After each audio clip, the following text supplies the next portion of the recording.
राधे राधे दोस्तों, आप सभी के YouTube चैनल में व्रतन पर मैं स्वागत करती हूँ। मैं हूँ आपकी दोस्त रीना मिश्रा और आज मैं लेकर आई हूँ हरितालिका तीज, जो हमारे भारतवर्ष के सभी महिलाएं लगभग करती हैं। ज़्यादातर ये यूपी और पूर्वांचल के तरफ भी सारी महिलाएं करती हैं। हरितालिका तीज अपने पति की लंबी आयु के लिए किया जाता है। हरितालिका तीज व्रत 2025 सुहागिनी महिलाओं के लिए बेहद खास है। इस दिन माता पार्वती और भगवान शिव की पूजा के साथ व्रत करने का विशेष महत्व होता है। माना जाता है कि इस व्रत से वैवाहिक जीवन में सुख शांति आती है और जीवन साथी के संग रिश्ता और मजबूत होता है। हरितालिका तीज व्रत का भारतीय परंपराओं में सुहागिन महिलाओं के लिए बेहद पवित्र और मंगलकारी माना गया है।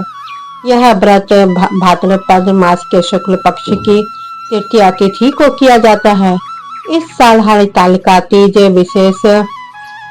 2025 विशेष रूप से महत्वपूर्ण है, क्योंकि इस दिन भगवान शिव और माता पार्वती की विधि पूर्वक पूजा कर दाम्पत्य जीवन की खुशियां और लंबी आयु की कामना की जाती है। इस व्रत की खासियत यह है कि इसमें महिलाएं पूरे दिन निर्जला व्रत रखती हैं और रात को माता पार्वती शिव की कथा सुनकर व्रत पूरा करती हैं। मान्यता है कि हरितालिका तीज व्रत कथा सुनने और पढ़ने से रिश्तों में प्रेम और विश्वास बढ़ता है। हरितालिका तीज की कथा माता पार्वती और भगवान से शिव से जुड़ी हुई है। पौराणिक मान्यताओं के अनुसार पार्वती जी ने कठोर तपस्या कर भगवान शिव को पति रूप में पाने का संकल्प लिया था। उन्होंने अपने तप से भोलेनाथ को प्रसन्न किया और उन्हें पति रूप में प्राप्त किया। यही वजह है कि हरितालिका तीज को पति की दीर्घायु और दाम्पत्य सुख के लिए सर्वोत्तम माना गया है।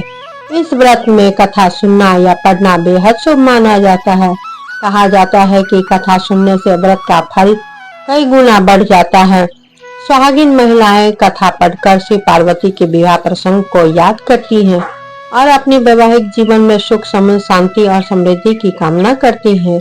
यही वजह है कि इस व्रत को अखंड सौभाग्य का प्रतीक माना गया है। हरितालिका तीज व्रत केवल धार्मिक दृष्टिकोण से ही नहीं बल्कि सामाजिक दृष्टिकोण से भी महत्वपूर्ण है। यह व्रत महिलाओं को त्याग, धैर्य और प्रेम का संदेश देता है। कथा में बताए गए प्रसंग इस बात पर जोर देते हैं कि पति पत्नी के रिश्ते में भरोसे, त्याग और समर्पण ही वैवाहिक जीवन की नींव है। इस व्रत को करने से दाम्पत्य जीवन में गहरा विश्वास और समझ बढ़ती है। हरितालिका तीज व्रत 2025 का महत्व इसलिए भी बढ़ जाता है क्योंकि यह न केवल धार्मिक आस्था से जुड़ी है बल्कि इसमें छुपा संदेश हर शादीशुदा जीवन के लिए बेहद अहम है। कथा सुनने और पढ़ने से जहाँ पुण्य मिलता है, वहीं रिश्तों में अपनापन और एक दूसरे के प्रति सम्मान भी बढ़ता है।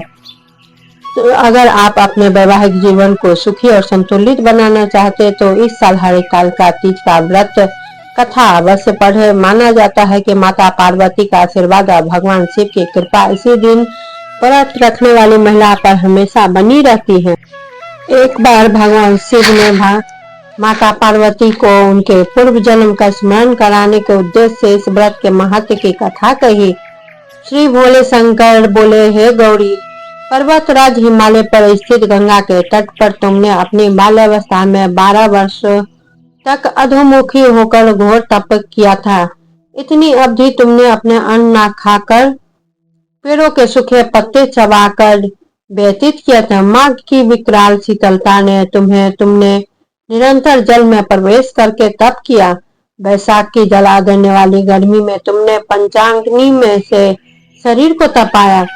श्रावण की मूसलाधार वर्षा में खुले आसमान के नीचे बिना अन्न जल ग्रहण किए समय व्यतीत किया। तुम्हारे पिता तुम्हारी कष्ट साध्य तपस्या को देखकर बड़े दुखी होते थे। उन्हें बड़ा क्लेश होता था। एक दिन तुम्हारी तपस्या तथा पिता के क्लेश को देखकर नारद जी तुम्हारे घर पधारे। तुम्हारे पिता ने हृदय से अतिथि सत्कार करके उनके आने का कारण पूछा। नारद जी ने कहा, गिरिराज में भगवान विष्णु के भेजने पर यहाँ उपस्थित हुआ है। आपकी कन्या ने बड़ा कठोर तप किया है, इससे प्रसन्न होकर वे आपकी पुत्री से विवाह करना चाहते हैं। इस संदर्भ में आपकी क्या राय है, जानना चाहता हूँ। नारद जी की बात सुनकर गिरिराज गदगद हो उठे। उनके तो जैसे सारे क्लेश ही दूर हो गए। प्रसन्नचित होकर वे बोले, श्रीमान, यदि स्वयं विष्णु भगवान मेरी कन्या का वरण करना चाहते हैं तो भला मुझे क्या आपत्ति हो सकती है। वे तो साक्षात ब्रह्म है। हे महर्षि, यह तो हर पिता की इच्छा होती है कि उसकी पुत्री सुख संपदा से युक्त पति के घर की लक्ष्मी बने। पिता की सार्थकता इसी में है कि पति के घर जाकर उनकी पुत्री पिता के घर में आर्थिक सुखी रहे। तुम्हारे पिता के सुकृति पाकर नारद जी विष्णु के पास गए और उनसे तुम्हारे ब्याह के निश्चित होने का समाचार सुनाया। मगर इस विवाह संबंध की बात तो जब तुम्हारे कान में पड़ी तो तुम्हारे दुख का ठिकाना न रहा। तुम्हारे एक सखी ने तुम्हारे इस मानसिक दशा को समझ लिया और उसने तुम्हें इस विक्षिप्तता का कारण जानना चाहा। तब तुमने बताया कि मैंने सच्चे हृदय से भगवान शिव शंकर का वरण किया है, किंतु मेरे पिता ने मेरा विवाह विष्णु जी से निश्चित कर दिया है। मैं विचित्र धर्म संकट में हूँ। अब क्या करूँ। प्राण छोड़ देने के अतिरिक्त अब कोई भी उपाय शेष नहीं बचा। तुम्हारी सखी बड़ी ही समझदार और सूझबूझ वाली थी। उसने कहा, सखी, प्राण त्यागने का इसमें कारण ही क्या है। संकट के मौके पर धैर्य से काम लेना चाहिए। नारी के जीवन की सार्थकता इसी में है कि पति रूप में हृदय में से जिसे एक बार स्वीकार कर लिया, जीवन पर्यंत उसी से निर्वाह करे। सच्ची आस्था एक निष्ठा के समक्ष तो ईश्वर को भी समर्पण करना पड़ता है। मैं तुम्हें घनघोर जंगल में ले चलती हूँ, जो साधना स्थली भी हो, और तुम्हारे पिता तुम्हें खोज भी ना पाए। वहां तुम साधना में लीन हो जाना। मुझे विश्वास है कि ईश्वर अवश्य तुम्हारी सहायता करेंगे। तुमने ऐसा ही किया। तुम्हारे पिता तुम्हें अपने घर ना पाकर बड़े दुखी तथा चिंतित हुए। वे सोचने लगे कि तुम मर जाने कहाँ चली गई। मैं विष्णु जी से उनका विवाह करने का प्रण कर चुका है। यदि भगवान विष्णु बारात लेकर आए और कन्या घर पर ना हुई तो बड़ा अपमान होगा। मैं तो कहीं मुंह दिखाने योग्य नहीं रहूंगा। यही सब सोचकर गिरिराज ने जोर शोर से तुम्हारी खोज शुरू करा दी। इधर तुम्हारी खोज होती रही और उधर तुम अपनी सखी के साथ नदी के तट पर एक गुफा में मेरी आराधना में लीन थी। भाद्रपद शुक्ल तृतीया को हस्त नक्षत्र था। उस दिन तुमने रेत के शिवलिंग का निर्माण करके व्रत किया। रात भर मेरी स्तुति के गीत गाकर जागी। तुम्हारे इस कष्ट साध्य तपस्या के प्रभाव से मेरा आसन डोलने लगा, मेरी समाधि टूट गई। मैं तुरंत तुम्हारे समक्ष जा पहुंचा और तुम्हारी तपस्या से प्रसन्न होकर तुम्हें वर मांगने के लिए कहा।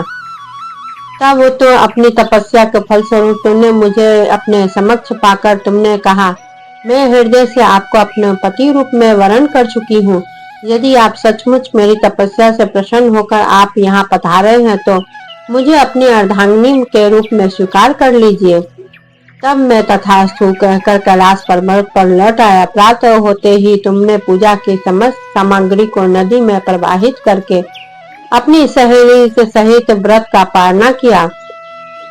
उसी समय अपने मित्र बंधु व दरबारियों सहित गिरिराज तुम्हें खोजते खोजते वहां आ पहुंचे और तुम्हारी इस कष्ट साध्य तपस्या का कारण तथा उद्देश्य पूछा। उस समय तुम्हारी दशा को देखकर गिरिराज अत्यधिक दुखी हुए और पीड़ा के कारण उनकी आंखों में आंसू उमड़ पड़े। तुमने उनके आंसू पोंछते हुए विनम्र से में कहा, पिताजी, मैं अपने जीवन के अधिकांश समय कठोर तपस्या में बिताया।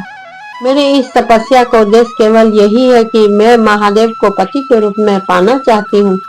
आज मैं अपनी तपस्या की कसौटी पर खड़ी उतर चुकी हूँ। आप क्योंकि विष्णु जी से मेरा विवाह करने का निर्णय कर चुके थे, इसलिए मैं अपने आराध्य की खोज में घर छोड़कर चली आई अब मैं आपके साथ इसी शर्त पर घर जाऊंगी कि आप मेरा विवाह विष्णु जी से ना करके महादेव जी से करेंगे। गिरिराज मान गए और तुम्हें घर ले गए। कुछ समय के पश्चात शास्त्रोक्त विधि विधान पूर्वक उन्होंने हम दोनों का विवाह सूत्र में बांध दिया। हे पार्वती, भाद्रपद की शुक्ल तृतीया को तुमने मेरी आराधना करके जो व्रत किया था उसी के फलस्वरूप मेरा तुमसे विवाह हो सका है। इसका महत्व यह है कि मैं इस व्रत को करने वाले कुंवारियों को मनवांछित फल देता हूँ, इसलिए सौभाग्य की इच्छा करने वाली प्रत्येक युवती को यह व्रत पूरी एक निष्ठा तथा आस्था के साथ करनी चाहिए। तो हरितालिका तीज का अर्थ यह हुआ पूरी कथा के अनुसार।